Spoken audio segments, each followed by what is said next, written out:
Perú, buenos días. El día de hoy tenemos un programa interesantísimo sobre la criminología en los delitos de secuestro. Como todos sabemos, el secuestro es uno de los delitos más graves y más crueles porque se concreta mediante la privación de la libertad de una persona, someterla a cautiverio para exigir normalmente el pago de fuertes sumas de dinero. En muchos casos se llega a presionar a los familiares con la mutilación de ciertos órganos o parte del cuerpo. Y muchos casos de secuestro terminan con el homicidio de la víctima. Para hablar sobre estos casos, sobre la investigación criminal en los casos de secuestro en el Perú, hemos invitado al comandante Alfonso Milla Yerén. Es un oficial de la Policía Nacional del Perú con 13 años de experiencia en la división de secuestros y fundador de dicha unidad, ¿no? El año 1985. Alfonso, muy buenos días, encantado de tenerte en el programa. De igual manera. Efectivamente, el delito contra la libertad individual, los secuestros, es un delito muy grave, un delito que en los años 80-90 tuvo su más alto índice y fue donde ahí, cuando se creó la división de secuestros, que empezamos a trabajar desconociendo esta modalidad delictiva, pero con el transcurrir del tiempo logramos tener una eficiencia de un 95% de resolver todos los casos, ¿no?, que se han dado en el Perú. Alfonso, cuéntanos cómo es que se crea la división de secuestros donde tú fuiste fundador. Efectivamente, el 24 de julio de 1985 comandaba yo un grupo de detectives que logramos la captura de 4 miembros de la banda de los hermanos Sánchez Bedón, Sabino y Tito Sánchez Bedón, que eran en ese momento los que estaban cometiendo asaltos a bancos y robos de vehículos. Cuando obtuvimos la información, como pesquisa siempre trabajamos con informantes, que es la parte fundamental para poder obtener información, supimos de esta organización y fuimos a capturarlos en base a la información de los asaltos a bancos. Ya en el interrogatorio, al momento que estamos exigiendo al delincuente que digan toda la verdad, se me acercó el mayor Rafo y me dijo: pregúntale por el secuestro de Menicoche. Muchas veces la experiencia, en que yo era capitán mayor con un poquito más de experiencia, yo pensé que era una pregunta de más. Y le pregunté a Choclito, ¿qué es de Menicoche? Y sorpresivamente me dijo: lo tenemos en Caraballo. Nuestra respuesta fue grande y logramos dentro del proceso investigatorio establecer que ellos habían cometido ya 8 secuestros de envergadura. El pago de rescate más bajo fue $800.000 de la época. Estamos hablando de una fuerte cantidad de dinero. Eso fue el 24 de julio, vuelvo a repetir, del 85. El presidente Alan García se hizo cargo de la presidencia el 28 de julio, 4 días después. Y el 3 de agosto fuimos citados a Palacio de Gobierno para exponer cómo se habían dado esos secuestros. Y sorpresa nuestra fue encontrar a las víctimas en ese lugar. Estaba presente el recientemente nombrado ministro del Interior, Abel Salinas, y se hizo la exposición. Al término de la exposición, el presidente le dijo al ministro: créame la división de secuestros, 3 de agosto. Y el 10 de agosto se crea la división de investigación de secuestros. Existían 5 divisiones de robos y 20 de cada unidad nos convocan para participar en estos 100 efectivos creando la división de secuestros. Fuimos capacitados por el FBI y fuimos capacitados por el Scotland Yard. Ya con la experiencia de los pesquisas que fuimos nominados para formar esa primera división, comenzamos a trabajar en base al atestado 42 que formulé aquella época y se empezó un trabajo primero de búsqueda de información que nos permitió elaborar diferentes hipótesis y recién comenzamos a conocer y también se comenzaron a perpetrar más secuestros. Aparecieron diferentes bandas hasta que llegaron las organizaciones criminales en ese momento. Muy bien, Alfonso. Tú has mencionado casos muy importantes. El trabajo del detective, del profesional de investigación criminal y la experiencia, que además de la formación profesional cuenta muchísimo. El caso que tú mencionas del mayor, que te indica en el momento oportuno y preciso que formule la pregunta, que luego de haber esclarecido ya el caso de asalto, ¿no?, pasas a esclarecer otros casos de secuestro. Entonces, yo creo que se ha perdido mucho de esa experticia porque indudablemente se le limitaron las facultades de investigación a la policía y es lo que actualmente está pasando, una factura tremenda a toda la población peruana, porque los que enfrentan realmente a los delincuentes son los policías, son los detectives. Efectivamente, se han perdido dos aspectos fundamentales. El primer aspecto es la formación dentro de la escuela de la policía. Antiguamente, cuando nosotros éramos cadetes, nuestros profesores de robos, de homicidios, de narcóticos, eran jefes que trabajaban en esas unidades. Recuerdo yo cuando era cadete al coronel Blanco Segarra, que era mayor, era jefe de homicidios, y nos enseñaba cómo se investigaba este delito, y en la parte de interrogatorio un día trajo a 4 delincuentes: Yango, El Cuervo, Parihuela, al aula. Y me paró, me dijo: cadete Milla, párese, es usted ahorita alférez y está comandando un grupo de investigación. Ellos son los detenidos, interróguelo. Previamente nos habían dado la parte teórica y ahí venía la parte práctica. Entonces, eran profesores que nos enseñaban lo que pasaba en ese momento. Hoy en día no pasa eso. Hoy en día hay profesores que los nombran instructores y como hay una cátedra de robos, se apuntan para ser catedráticos sin el conocimiento operativo y práctico, solamente teórico. Claro, la experiencia, la práctica, que a veces supera lo que está en la teoría y en los libros, es lo que no se logra transmitir. Eso se lograba cuando existía pues, una institución especializada donde los cuadros más antiguos podían transmitir esa experiencia, ese conocimiento, ese know-how a las nuevas generaciones. Yo creo que debemos recuperar una policía especializada. Si bien se puede dar dentro de una policía unificada, pero la ejecución, el trabajo tiene que ser especializado y tiene que estar en una misma línea, situación que no se ha sabido respetar, ¿no? Alfonso, quisiera que nos expliques primero sobre las modalidades del delito de secuestro, ¿no?, que tú has conocido en la experiencia, cómo ha sido antes y cómo está mutando actualmente. Las modalidades de secuestros son dos. La primera es el secuestro típico. En el secuestro típico, la víctima es secuestrada y está en cautiverio X días. La otra modalidad es el secuestro al paso, que es circunstancial, por horas. En el secuestro típico son 7 pasos los que se siguen. El primer paso es la selección de la víctima, cómo las organizaciones criminales o las bandas obtienen una información de una persona X para proceder al secuestro. Esta información, dentro de las investigaciones que se han realizado, en un 97-98% proceden del entorno familiar, del entorno laboral o del entorno amical. Por eso que siempre hay que ser cautos en a quién damos información detallada de nuestras actividades.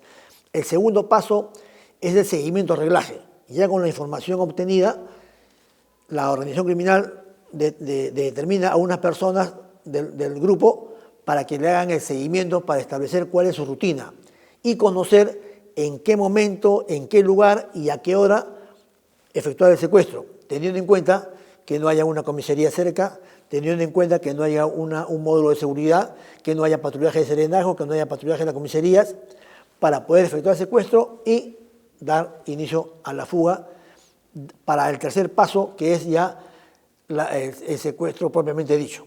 Conocido ya en los movimientos, la organización criminal, provisto de vehículos preparados, armamento sofisticado, efectúan el secuestro y lo llevan al otro paso, que es la detención oculta.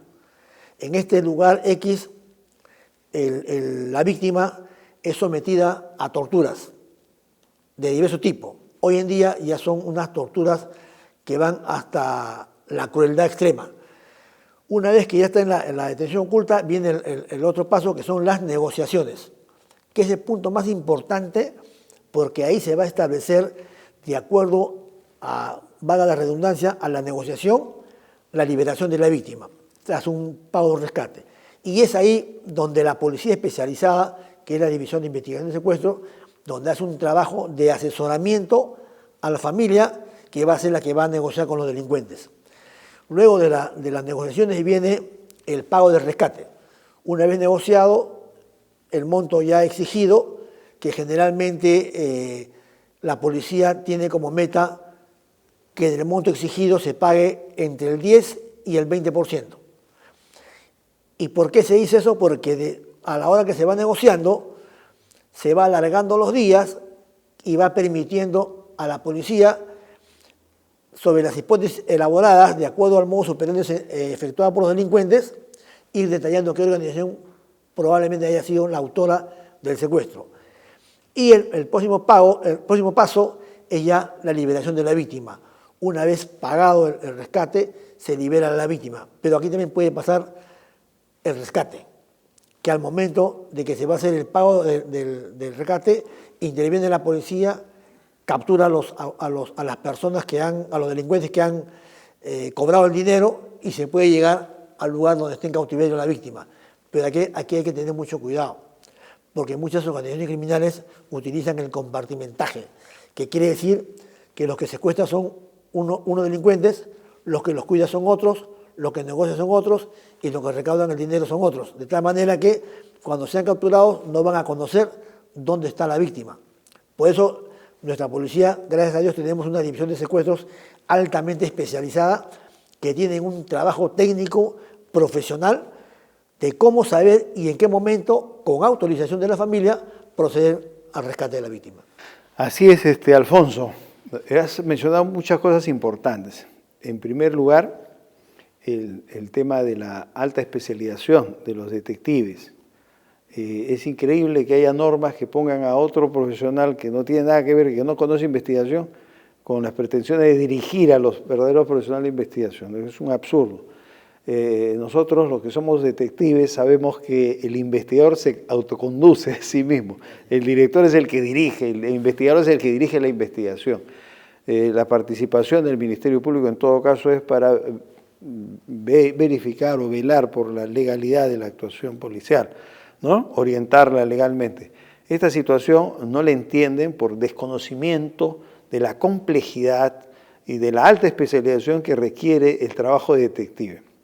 Otra cosa importante que has mencionado es el tema de la negociación. Justamente esa es la siguiente pregunta que voy a hacer. La negociación que requiere también una especialización para que la policía pueda lograr el fin último que se quiere, recuperar sano y salvo a la víctima, que es el objetivo número uno, ¿no? Y evitar pues, costos colaterales. También ha dejado traslucir de que detrás de las organizaciones criminales que se dedican al secuestro se requiere un número significativo de integrantes, de delincuentes normalmente ya cuajados, con bastante experiencia, ¿no? Porque tienen que dedicarse unos a negociar, otros a secuestrar, otros a custodiar a la víctima, etc. Entonces, vamos a hablar sobre esos puntos en la siguiente pregunta. Entonces, quisiéramos que nos expliques, a grosso modo, cómo es que la negociación permite el éxito en la investigación de secuestros. Efectivamente, dentro de los pasos, el más importante son las negociaciones. La policía asesora a la familia de la víctima de qué manera deben coordinar con la organización criminal para que se dé el pago de rescate y la víctima salga sana y salva. Aquí es muy importante la labor del pesquisa. No cualquier pesquisa integrante de una división puede ser el que asesora las negociaciones. ya son personas, detectives, con mucha experiencia, porque el primer paso que se da cuando uno llega al inmueble donde vive todos los días que tenga cautiverio la víctima, el personal que asesora las negociaciones convive con la familia. Y al convivir con la familia tiene que tener la sapiencia y la capacidad profesional para poder buscar información dentro de la misma familia. Si es el caso, por ejemplo, en el caso Mariano Querol, cuando estuvimos asesorando solamente por 2 o 3 días las negociaciones, porque después vinieron los hijos y dijeron, no, por favor, no queremos que la policía participe, nosotros vamos a negociar. Pero en esos 2 o 3 días logramos obtener una información que para nosotros fue crucial. Entrevistamos a las chicas domésticas que estaban ahí y le pregunté a una de ellas, por casualidad, hija, ¿tú conoces algún problema que haya tenido el doctor con algún familiar, con alguna persona? Y me dijo, no, lo único que yo sé es que el hijo del doctor, que tiene una empresa de venta de vehículos, le ha vendido como 30 carros a un vecino de acá que se llama Max Higueras y han tenido problemas porque no le ha terminado de pagar. Inmediatamente se coordinó con los grupos de campo para que se le hiciera un seguimiento a la persona.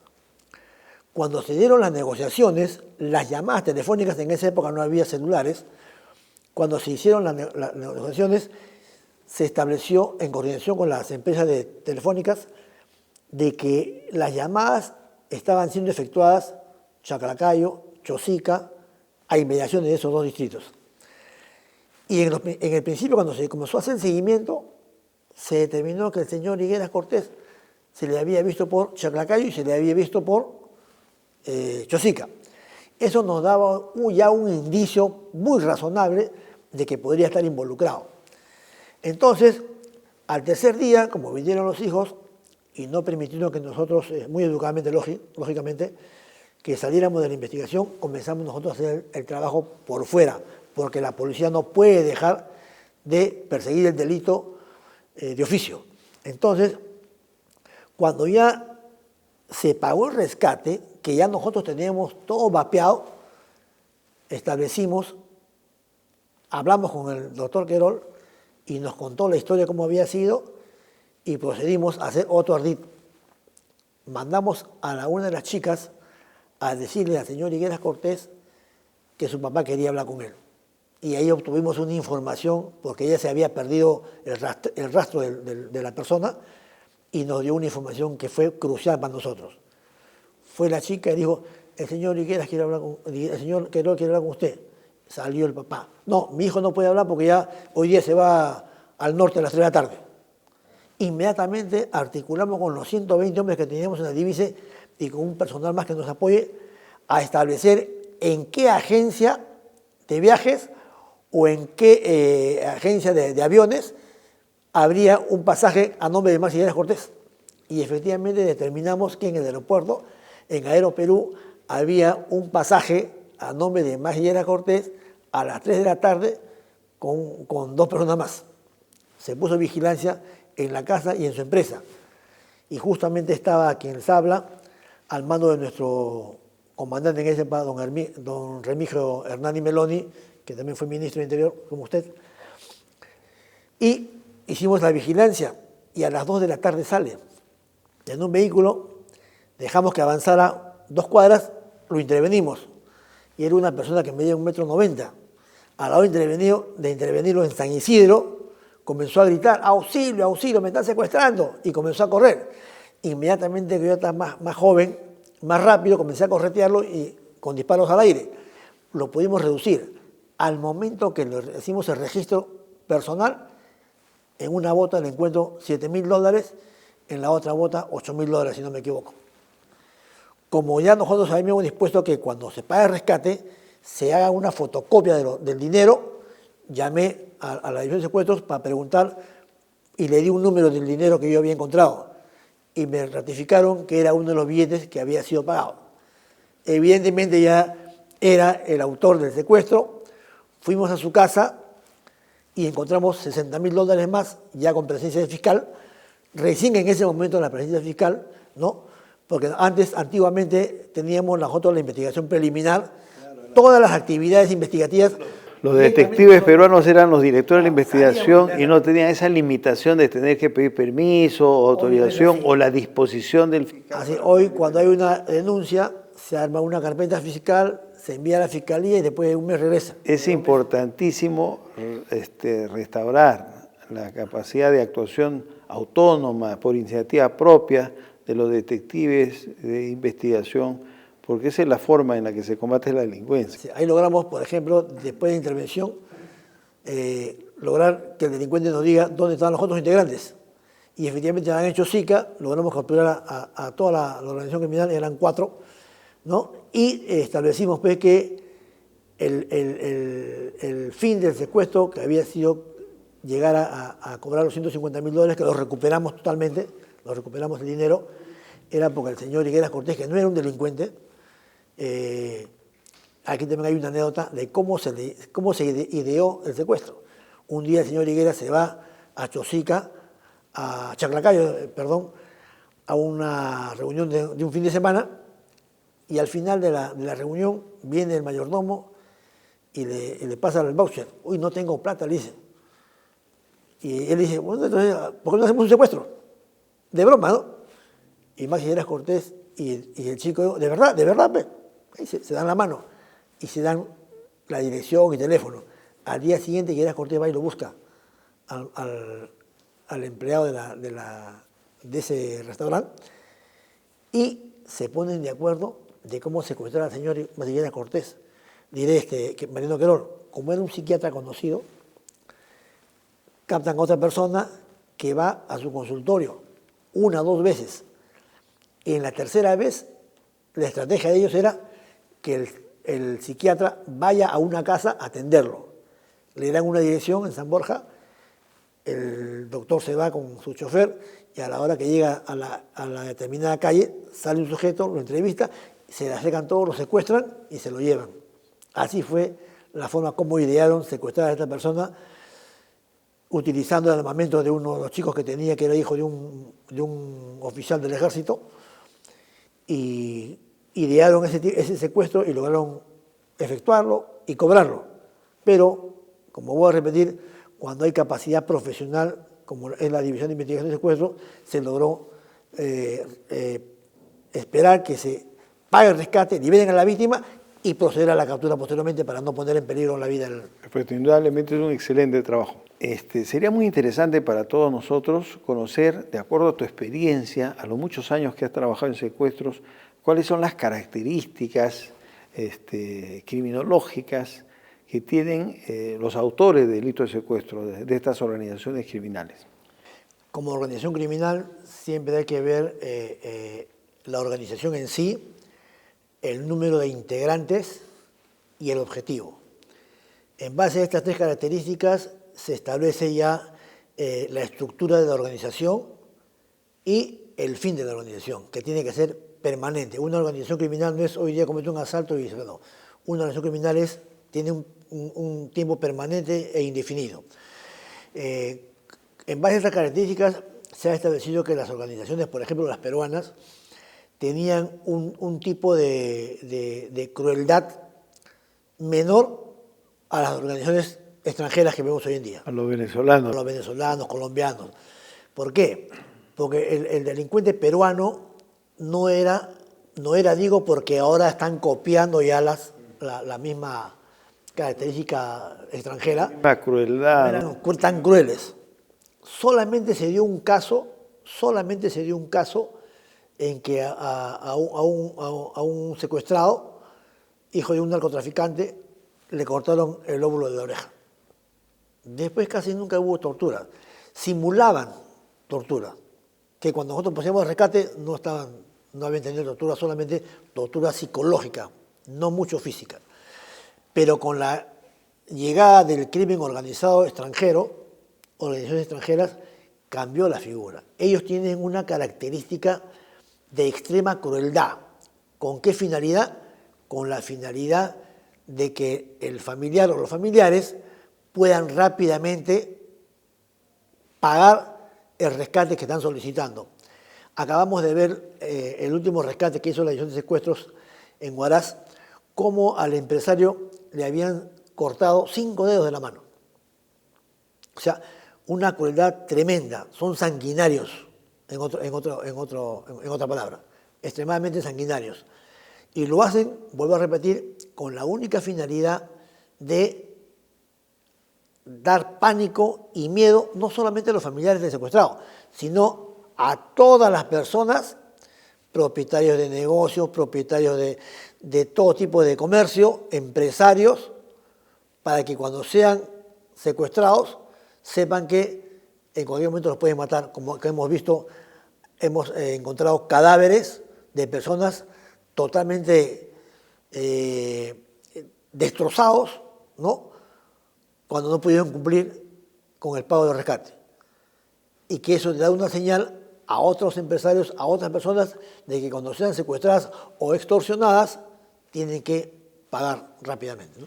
Por eso es muy importante que estos casos de secuestro se resuelvan en su totalidad, ¿no? El compromiso de la institución policial debe ser que ningún secuestro debe quedar impune y que todas las organizaciones criminales dedicadas a secuestros tienen que ser identificadas, ubicadas, capturadas y deben tener la máxima sanción penal posible y que esa sanción sea real y efectiva, ¿no? Que no sea negociada y terminen saliendo los delincuentes de la cárcel. Necesitamos mejorar el sistema de justicia en el país. Alfonso, otro aspecto importante que nos debes contar es un poco de la casuística, ¿no?, de casos reales que tú has investigado, casos de secuestro. ¿Podrías narrarnos alguno de ellos? Sí, efectivamente, una casuística es con relación a la captura y al rescate de Olga Salazar Banchero, que fue cometida por Jacinto Aucayere Bellido, ya fallecido, alias el Cholo Jacinto, que había sido el que comandaba a los destructores en aquella época, y cuando ya perpetró el secuestro de Olga Salazar Banchero, era el jefe de los injertos de Fundo Kendo. Se da el caso de que cuando se produce el secuestro de Olga Salazar Banchero, los delincuentes se llevaron unas joyas. Y es ahí donde la policía tiene que tener la capacidad de poder trabajar en equipo. La policía es una sola. Que hayan diferentes unidades especializadas, está bien. Pero cuando una unidad especializada, como en este caso la División de Secuestros, investiga un caso, debe estar apoyado por las diversas unidades operativas de acuerdo a las circunstancias que se ha dado el caso. En este hecho, por ejemplo, se coordinó con las comisarías, se coordinó con el escuadrón de emergencia de esa época, con la policía de carreteras y otras unidades, porque se sabía que estas joyas necesariamente iban a ser vendidas en el mercado negro. Es así que efectivos de la comisaría Laura Kaller intervienen a 4 personas y una mujer en un mercado con unas joyas. Inmediatamente al dar conocimiento a la División de Secuestros, me comunican a mí que yo estaba a cargo de las negociaciones en la casa de la familia, que habían sido intervenidas estas personas. Inmediatamente, con parte de la familia y de las empleadas, fuimos a la comisaría para primero conocer si las joyas eran de la familia que se habían llevado o no. Y efectivamente reconocieron que eran las joyas. Ya nos daba un indicio, pues, de que teníamos a los autores ahí. Al llegar al recuerdo, ya había sido reconocido en un primer instante el Cholo Jacinto por el hoy general Eusebio Félix Murga, y al llegar yo al lugar, a esa comisaría, y ver a los 4 sujetos, rápidamente identifiqué a Jacinto Aucayere Bellido, que estaba transformado con pelo ondulado, con bigotes, y me acerqué y le di una palmoteada y le dije: hola, Cholo Jacinto Aucayere Bellido, ¿cómo estás? Y me dice: yo no soy el Cholo Jacinto. Ah, no eres el Cholo Jacinto. Te voy a hacer recordar. Le dije: quien te habla en el año 77 era cadete 4º año. Hice mis prácticas en la división de robos, en la brigada, y te tuve a cargo un mes en tu cuidado. ¿Quieres que te diga dónde vives? Ya eso te lo voy a decir en la división de secuestro, porque aquí estamos en la comisaría, pero tú sabes que allá es otra cosa. Entonces, vimos inmediatamente cómo Jacinto Aucayere Bellido miró a los demás componentes de tal manera que le estaba diciendo que, ojo, que acá el cabecilla soy yo. Por lo que tuvimos que hacer otro audit policial para poder convencer a uno de los autores, cómplices, para que nos pueda dar el lugar de cautiverio donde estaba Olga Salazar Banchero. Una vez que ya no obtuvimos la información, hicimos el operativo previamente planificado, porque ese es un aspecto fundamental, que muchas veces se van a un operativo sin haber planificado. Todo operativo tiene que ser planificado en la pizarra, para que cada efectivo policial sepa la tarea que va a cumplir al momento de hacer el operativo. Acabamos de ver cómo han masacrado a 6 policías del Grupo Terna acá en Manzanilla y no había ningún tipo de apoyo. Cuando nosotros vamos a hacer un tipo de ese tipo, hay que primero rodear la zona para darle seguridad a la gente que va a intervenir directamente. Es así que, ubicado en el lugar, desde lejos, con binoculares, observamos si salía o no salía alguien de la casa. Al ver que al día siguiente, después de un día de vigilancia, logramos ubicar a una persona que salió de la casa, donde sabíamos que estaba la secuestrada. Al interrogarlo, obtuvimos como información de que solamente había una persona más en la casa. Ingresamos planificadamente, ya con llave, porque teníamos la llave, y por otros lugares del inmueble, logrando rescatar sana y salva a Olga. Recuerdo que a la hora de ingresar a la casa no encontramos a la secuestrada. Hasta que la señorita suboficial Mili con Angie Pérez Silva la encontraron debajo de una cama.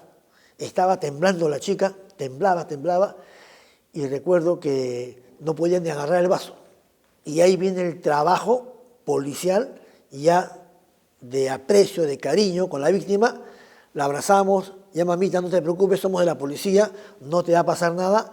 Ella pensó que venían a matarlo, porque en el último domingo que estuvieron en la casa de Cholo Jacinto le dijo, si hasta el día lunes no pagan, te matamos. Y ya habían pasado esos días. Ella pensaba que venían a matarla, por eso se escondió debajo de la cama. Es ahí ya donde viene el afecto del personal femenino, que la comenzaron ya a tratar bonito, a hacerla entrar nuevamente en la vida real de lo que había estado pasando, y pudimos recuperarla y entregarla a su familia sana y salva, ¿no? Efectivamente, estás narrando sobre algunos detalles, algunos pormenores del trabajo profesional de la policía, de investigaciones que muchos desconocen, ¿no? No solamente es el tema de capturar, hay que saber negociar y hay que saber tratar con las víctimas, hay que darle ese apoyo emocional y todo es parte del trabajo del detective. Alfonso, siempre se habla del síndrome de Estocolmo, en la cual a veces la víctima de secuestro termina estableciendo algún tipo de relación con su secuestrador. Dentro de la experiencia policial que tienes, que basta en el tema de secuestros, ¿podrías narrarnos algún caso que hayas tenido que tenga que ver con esto? Claro. El síndrome de Estocolmo es un aspecto fundamental que sucedió en el año 73 en Suecia, cuando ingresan a un asalto a un banco y secuestran a las personas que estaban ahí haciendo sus trámites porque llegó la policía. Y al momento de reducir la policía a los delincuentes, las personas que estaban ahí en el banco, en vez de apoyar a la policía, hablaban bien de los delincuentes. ¿Por qué? Porque en ese momento ellos, con ustedes no es el problema, no se preocupen, no los agredieron, no los maltrataron. Entonces, al final, cuando fueron capturados, pasaron como víctimas. Es el famoso síndrome de Estocolmo. Por eso que acá, por ejemplo, en Perú, un día intervenimos 2 casos. Un caso en que se captura a integrantes de una banda que habían efectuado el secuestro de una señorita y al ser interrogado el cabecilla dijo, no, nosotros no hemos secuestrado a nadie. Ella estaba en nuestra casa porque yo soy enamorado de una de ellas. ¿Cómo?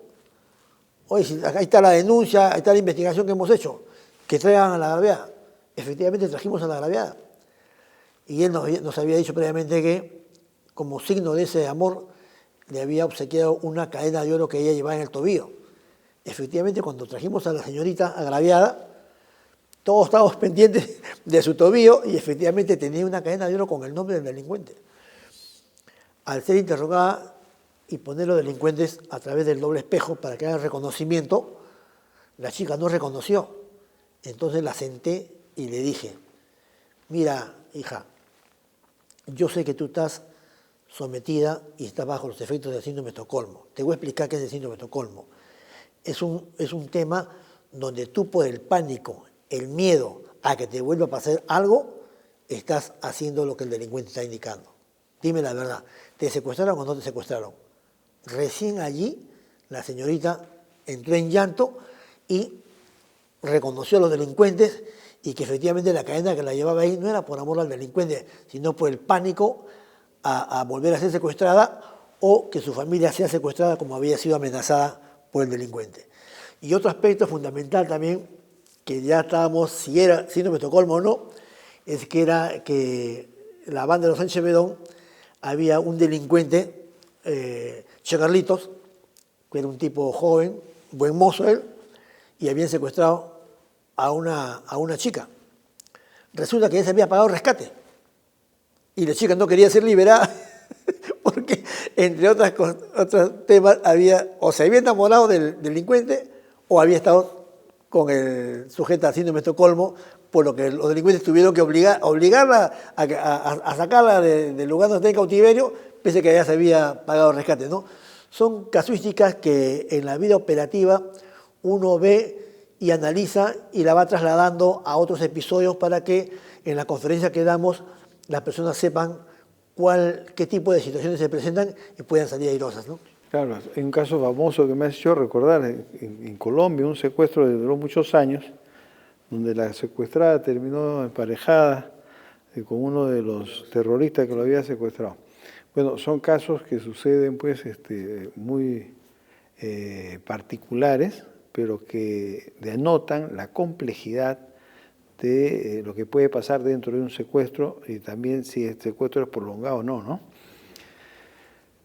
Finalmente, nos gustaría que pudieras dar algunas recomendaciones a las personas para evitar ser víctimas de secuestro o si tienen algún caso, algún familiar que ha sido objeto de secuestro, qué pueden hacer para lograr que se recupere la libertad de su familiar, ¿no? y poder colaborar de la mejor manera posible con la división de secuestros.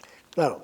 La recomendación principal es que cualquier persona X, comerciante, empresario, cualquier tipo de persona, evitar proporcionar información relacionada a su tipo de negocio, relacionada a su vida personal. Porque, como vuelvo a repetir, el 97-98% de información que obtienen los delincuentes es del entorno familiar, laboral o amical. Y ahora, con las famosas redes sociales que tenemos en el celular, evitar hacer ostentación onerosa de las cosas que uno tiene. Si me compré un carro, es para mí, no para que la gente sepa que tengo un carro del año. Si tengo una empresa, es para mí. Una cosa es la parte comercial, otra cosa es la parte cómo obtuve yo o cómo tengo yo el dinero, en qué lo gasto. Muchas veces nos vamos de viaje y sacamos en la red, me voy con toda mi familia a Máncora. Ya saben que en esa casa no va a haber nadie. O lo secuestran al hijo, o lo secuestran al papá, o entran a la casa a robar. Esa es la primera recomendación. Otra recomendación es cambiar la rutina diaria. Si de algún familiar o alguna persona ha dado una información a un delincuente, si usted tiene una rutina cambiante, va a ser más difícil que los delincuentes puedan llegar a usted y lo puedan secuestrar fácilmente. Pero no solamente de uno. Una casuística también de un caso que habían los delincuentes obtenido una información de un empresario y al momento que le hacen el seguimiento del reglaje, se dan cuenta que no podían secuestrarlo porque cambiaba constantemente de rutina. Un día salía a las 8 de la mañana, otro día salía a las 3 de la tarde, otro día no salía, o sea, no podían comunicar. Pero se dieron cuenta que su niño se iba todos los días, 8 de la mañana al colegio, y secuestraron al niño. que gracias a Dios también los rescatamos. Entonces, es un aspecto fundamental. Ahora, cuando a uno le comunican que tiene secuestrado a una persona, inmediatamente, por favor, coordinen y comuníquense con la División de Secuestros, que es una unidad altamente especializada que le van a dar las recomendaciones principales para cómo efectuar la negociación y cómo poder que ustedes puedan tener de vuelta a casa sana y salva a su familia. Alfonso, yo siempre he dicho de que hay unidades en la Policía Nacional que sí han justificado su creación y sí han respondido a las expectativas de la población. Una de ellas es la División de Secuestros, que desde su creación en el año 85 logró erradicar los temas de secuestro en el Perú. Ahora lamentablemente está retornando los secuestros, y no solamente en Lima, sino a nivel nacional, y ya no tenemos, digamos, esa especialización o esa libertad para poder investigar como teníamos antes. Felizmente se acaba de aprobar una ley que permite que la policía recupere la dirección de la investigación preliminar. Esperemos que eso logre que en poco tiempo se recupere esa experticia de nuestros detectives peruanos. Otra unidad emblemática es la Diricote, ¿no?, que también ha tenido mucho éxito en la lucha contra el terrorismo. Entonces, esas unidades merecen la confianza ciudadana. Es cierto que hay otras unidades que a veces no han logrado los fines, los objetivos por los que fueron creados, ¿no? Pero no podemos poner a todos por igual. Yo creo que hay policías que son muy profesionales, muy capaces y tienen mucho amor a su profesión y una gran vocación de servicio. Y la población debe saber diferenciar entre aquellos que son excelentes profesionales con aquellos que no cumplen las expectativas y brindarles el apoyo, ¿no?, el reconocimiento que merecen. Muchísimas gracias por habernos acompañado el día de hoy, Alfonso, y te invitaremos en un próximo programa para tratar otro tema que también conoces, que es los delitos contra el patrimonio. Muchas gracias, general.